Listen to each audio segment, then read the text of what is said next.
Welcome back to the Dividend Diplomats YouTube channel, guys. And we're here to talk to you about two undervalued dividend aristocrats to buy at today's prices, baby. That's right, Aaron. Before we talk about these two undervalued dividend aristocrats, smash that subscribe button. Give this video a thumbs up. Everybody, you know the goals that we always talk about. Buy income producing assets. Grow that passive income by buying dividend growth stocks. That's where we play our cards, baby. So we buy dividend growth stocks on our way to financial freedom. Guys, this is the Diplomats here to talk to you about two undervalued dividend aristocrats that have taken quite a beating this year. You know, both stocks are down over 30+% over the last 52 weeks. Yeah, they're getting some nice Hogan leg drops to them because these companies cannot catch a break right now. That's what's very funny about them. What happened this past week, Bert, in the S&P 500 specifically? You know what's funny about the S&P 500 this week, Lanny? We had a little dip below 4,000 for the S&P 500 for a period of time. The S&P dipped below. It started just above it, 40.50-ish, and it ended about the same at 40.25, but it had a nice little valley in there getting below that big 4,000 threshold. And to keep you guys in the loop, the S&P 500 at one point touched over 4,800. So, you know, in reflection here, the total stock market, S&P 500 index is down 800 points from that 4,800 high. And the last time the S&P 500 was below $4,000 was end of March 2021. So it's basically given up everything it's gained over the last year. Exactly. It's down over the last 52 weeks. It is down year to date about 16% in the S&P 500.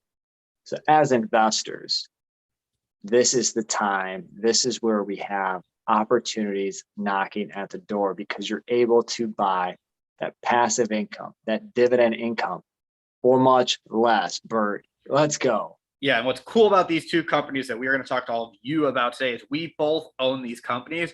Wayne and I have been talking a lot on this channel over the last few months or so about how nice it is to not continue adding new positions to your portfolio, but rather buying stocks that you already own so you don't have to monitor a new company. These two, we both own, and we both own a lot of these two companies. Now, I wanted to talk about these two stocks too, Bert and the community, because these are the two higher yielding dividend aristocrat stocks, which a dividend aristocrat, again, for those that don't know or can't remember, or just want a quick recap, these companies have increased their dividends for 25 consecutive years. During that dot-com burst, during the financial crisis, during COVID, doesn't matter. They don't miss a beat with giving you more passive income. That's right. So when I talk through these two companies, Laney, we're gonna tell them to you here shortly. We're gonna have a brief discussion about them and their performance, and we're gonna run them through the Dividend Diplomats dividend stock screener to assess the metrics.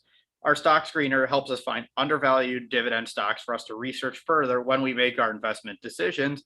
Three simple metrics: PE ratio less than the S&P 500, payout ratio less than 60%, history of increasing that dividend, and that bonus metric, the dividend yield. Drum roll, please, Lanny. I think it's time for you to unveil the first company we are going to feature today. Now entering the Titantron. Now, if you guys have that wrestling, toy, let us know in the comments. But yeah, the first dividend aristocrat stock we're talking about is Rowe Price, ticker symbol TROW. So as of May 13th close, the stock price actually pumped back up to $121.96. But Bert, if we look at the stock price chart for Rowe Price, if we look at that price at one point this past week, I believe it was on May 11/May 12th, they were trading just at around 115 or slightly below $115 per share. At one point, this dividend aristocrat was over $224 in share price. Yeah, it's come down. I mean, think about it though. It makes sense why Rowe price is falling. What's their biggest asset, Lanny? Equities. Yeah, equities. What's been happening to the price of equities? It's So been with the going. stock market falling, assets under management is coming down with it. Yep. So that's what's really driving this home for T. Rowe Price. The value of their equities are decreasing, but also as investors are getting a little bit jittery about the market, they're transferring money from the market to the sidelines here. So it's getting hit with a two-piece storm here. Value decreasing and some assets under management leaving the platform altogether while people take their cash and put it on the sidelines. But this is not the first time that T. Rowe has dealt with this, which is why we don't care. Yeah. It doesn't matter because we're going to show you why going through these metrics, why we're still considering T. Rowe Price. You want to kick off the Dividend Diplomat stock screener for them, Lanny? All right, guys. The analysts are expecting $10.57, jumping into that first price to earnings ratio metric. So T. Rowe Price trading at $121.96, taking it over that projected EPS. Their P ratio is a very low 11.54, which is way lower than 20 times, which is what the S&P 500 is currently at. Annual dividend, $4.80 here. Divide that by the 1057 EPS. That gives you a perfect payout ratio of 45%. Boom. Now, guys, jumping into that third metric. We know they're a Dividend Aristocrat stock with over 25 plus years of raising their dividend. But what the beauty is with T. Rowe Price is the dividend growth rate. That 5-year average is a 13.74%. And Bert, you can correct me here if I'm completely wrong here, but didn't they just raise it at least 10% again earlier this year? You are 100% correct, Lanny. That is absolutely right. They just announced that dividend increase. Let's go to that bonus metric, the dividend yield, because post-dividend increase with that price following, that yield continues to climb on up. Their dividend yield is 3.94%. So just on the cusp of hitting 4. That's huge for T. Rowe Price. Actually at one point, I believe it was on May 11th, I picked a share up underneath $120 per share. So that yield that I was able to get was over 4%. So guys, with the dividend growth rate over 13%, with the yield closing in on 4%, it's hard to get that dividend combination factor that sweet, because that is just too sweet NWO style. So let's see if the second stock that we're going to talk about here today, how does it perform with T. Rowe Price and how do those metrics stack up? Speaking of Hulk Hogan, it's one of our favorite moves. His finisher, that Hogan leg drop, that company, Leggett Platt, ticker symbol LEG. Leggett and Platt, the leg, as we all love to call them. They're a Dividend Aristocrat too, guys, so don't you worry. And in fact, I think they have one of the longest dividend growth streaks as well.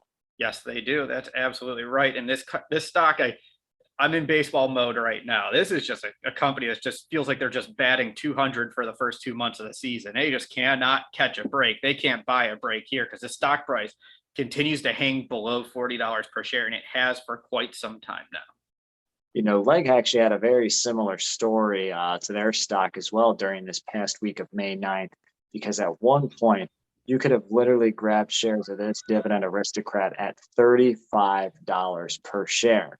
So, of course, the great rebound on Friday happened, and they jumped over $2. I mean, essentially, it ended at $37.54. But again, this dividend growth stock has a great story because they are also down over 30% in the last 52 weeks, down almost 9% this year. Bert, what are the analysts expecting for this dividend stock metric of the price to earnings ratio here? All right. Price $37.54. Analyst expectations $2.79. PE ratio 13.46.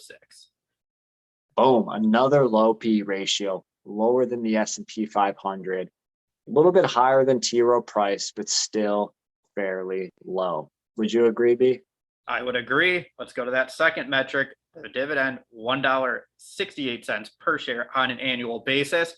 Divide that by 279. That's not a perfect payout ratio because it's 60.22%. So at the top, they've been here before, especially during COVID, where they were going through some issues. They made it through, and here they are again. A little bit on the higher on the payout ratio side, but still there's some safety in the dividend there. Yep. For that third metric, dividend growth, they've been growing it again for over 25 years. They had a year where they had about 7 quarters of the same dividend during COVID, but yet they came back in with their increase last year to still keep the streak alive, Undertaker style. So the 5-year dividend growth rate is 4.34%. So let's see how the yield stacks up for this Titan. 4.48%. So nearly 4.5% dividend yield for Leggett and Platt. So the price is going to be down. At least you're getting rewarded with a handsome dividend for the company. Yes, you are. So to summarize here with Leggett and Platt, you got a 13.4 PE ratio, a 60% payout ratio, above 4% on the dividend growth rate, plus a 4.5% dividend yield. Love it. So, all right. Now that we've identified these two undervalued dividend stocks, quick reaction, Lanny. What are you going to be doing going into this investing week with T. Rowe and Leg? Own quite a bit of both. If T. Rowe drops below 120, I'm buying. If Leggett and Platt drops below 36, I'm buying. Agree. I'm in the same boat here. I at least want to get T. Rowe. I'm going to get one share once that yield hits 4%. So I'm probably going to log in after we finish. Limit order. Get that limit order. Yep, exactly there. I want to at least say I got T. Rowe 4%. Leggett and Platt, I do own a lot of it. So it's going to take a little bit falling. 36 below is a good price in my mind. So I agree. Everybody, let us know below in that comment section down there what you think about T. Rowe, what you think of Leggett and Platt. Are you buying? Are you holding? Are you saying not so fast, my friends? I'm going to 2 other great dividend stocks. Guys, subscribe to our channel here. Support the diplomats because we continue to here to support the investment community. It's all about reaching financial freedom, building up your assets, building up that passive income stream. This is what it's all about. That was Bert. This is Lanny from the Dividend Diplomats. Over and out.